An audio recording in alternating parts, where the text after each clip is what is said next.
On September 29, 2006, a Boeing 737 collided with a private jet over the Amazon rainforest. They were the only aircraft for miles around. How had they ended up at the same altitude and flight path at the same time? The Boeing 737, operated by Gol Airlines, took off from Manaus at 3:35 p.m. local time, en route to Rio de Janeiro with 154 passengers and crew aboard. The plane was brand new, having been delivered to the airline only 3 weeks prior. The other plane involved, an Embraer Legacy business jet, was also new, having recently been purchased by the Excel Air company. It was en route to the United States from the Embraer factory in Sao Paulo, departing at 2:51 p.m. The two pilots, First Officer Jean-Paul Palladino and Captain Joseph Lepore, although legally qualified to fly the Embraer Legacy, were largely unfamiliar with the controls. According to its flight plan, the Legacy was to fly at 37,000 feet. Then, once it reached the airspace over Brasilia, descend to 36,000 feet and head north-northwest towards Manaus. The ground controller in Sao Paulo cleared them to fly all the way to Manaus at 37,000 feet. An odd command when you consider that planes traveling westbound should be flying at an even-numbered altitude. The pilots didn't question it and continued on their way. At this point, it's important to briefly talk about the Brazilian air traffic control system. Brazil's airspace is governed not by civilian air traffic controllers, but by the Air Force. As members of the military, Brazilian air traffic controllers cannot form a union or go on strike. If you don't like the working conditions, tough luck. This was particularly unfortunate because, in 2006, working conditions were far from ideal. Controllers complained about being overworked, underpaid, overstressed, and forced to work with outdated equipment. Many had poor command of English, a problem when communicating with foreign pilots, and the military's complete control was criticized for its lack of accountability. 40 minutes into the flight, the Embraer Legacy is cruising at 37,000 feet south of Brasilia. The air traffic controller asks the pilot to press the ident button on the transponder. Every aircraft is equipped with a transponder which broadcasts information about the flight, including its identity, altitude, speed, and a 4-digit squawk code, which helps controllers determine which aircraft they're talking to. By pressing this button, the plane's squawk would then appear on the controller's radar screen. The pilots, however, were having problems understanding the controller's heavily accented English, and missed the request to press the ident button. They were handed off to another controller, who gave them a new radio frequency. Unfortunately, this new frequency would not work in the plane's intended flight path, an issue that would become relevant later. On this new frequency, First Officer Palladino contacted Brasilia, who again asked him to press the ident button. This time he did, and the code lit up on the radar screen. It was 3:51 p.m., 1 hour before the collision. It would be the Legacy's last communication with air traffic control. By now, the business jet is now flying north-northwest towards Manaus, as intended. But it's still at 37,000 feet. But why had air traffic control not ordered them to descend? As it turns out, Brazil's air traffic control system is different from the rest of the world. Radar screens typically list the plane's current flight level, along with an authorized flight level. Under Brazil's system, unless a controller manually enters the new authorized altitude, the altitude originally listed in the flight plan is displayed instead. As a result, the flight's new traffic controller thought the flight had already been cleared to descend to 36,000 feet, when it hadn't.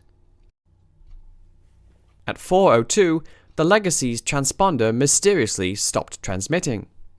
Instantly, the radar screen display changed, adding a Z to the reading. This indicated to the controller that the transponder was off, yet neither he nor the pilots noticed. The malfunctioning transponder would also affect the plane's Traffic Collision Avoidance System, or TCAS. When operating, the TCAS signals the transponders of nearby aircraft and determines their proximity. The system also suggests any evasive maneuvers necessary. With the Legacy Jet's transponder off, not only could it not find other planes, but other planes could not find it.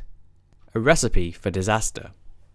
At 4:48, 1 hour after last speaking to air traffic control, Palladino once again attempted contact, but there was no reply. He tried 11 more times, without success. By this time, collision with Goal 1907 was moments away, although neither plane could see the other. Flying at the same altitude, TCAS would have alerted both planes to the other and suggest evasive action, but it was turned off. And then, out of nowhere, it happened. The planes collided head-on. The Legacy's vertical winglet sliced like a knife through the 737's left wing, almost splitting it in half. From the moment of impact, the Boeing 737 was critically and irreversibly damaged. Without its wing, the plane entered a spiraling dive from which it could not recover. Back on the Legacy, the pilots were not sure what they hit, but knew they had to land immediately. But over the Amazon, that's far from easy. Captain Lepore declared an emergency and located the nearest airport on their charts. It was a military airfield over 200 kilometers away, deep in the rainforest. At 5:22, the Legacy Jet touched down in one piece. Meanwhile, the passengers and crew of the Gold Jet were not as fortunate. The following morning, scattered wreckage of Flight 1907 was located, and it became apparent that there were no survivors. The investigation was the responsibility of the Brazilian military, and uncovered a litany of procedural errors by the air traffic controllers. A total of 18 errors committed by 9 different people, including the controller authorizing the Legacy to fly all the way to Manaus at 37,000 feet, and the controller that handed the plane off early to another sector without first ordering the descent. Why the controllers acted this way is unknown to this day, as none of them agreed to be interviewed. 5 out of the 6 controllers that spoke to the Legacy Jet failed their most recent English proficiency exams. The system was a mess. The investigation then turned its attention to the matter of the transponder, and why it had suddenly turned off. The cockpit voice recorder provided no evidence that the pilots purposely deactivated it.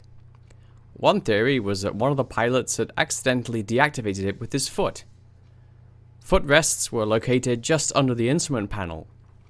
The pilots, however, denied using the footrests, and investigators were only able to reach the button by twisting their feet in an uncomfortable manner.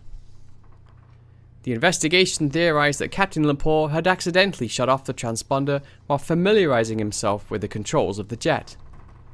The report recommended that, in the future, an audible warning should sound in the cockpit if the transponder is ever deactivated. Despite not being charged with a crime, Lepore and Palladino had their passports confiscated by police and confined to a hotel. They weren't allowed to return to the US until December. They were convicted in absentia of endangering an aircraft and never returned. Several air traffic controllers, against the wishes of the investigators, were handed prison sentences. Much of the wreckage of Goal Flight 1907 has remained on the jungle floor, slowly being reclaimed by the jungle into which it fell on that terrifying day.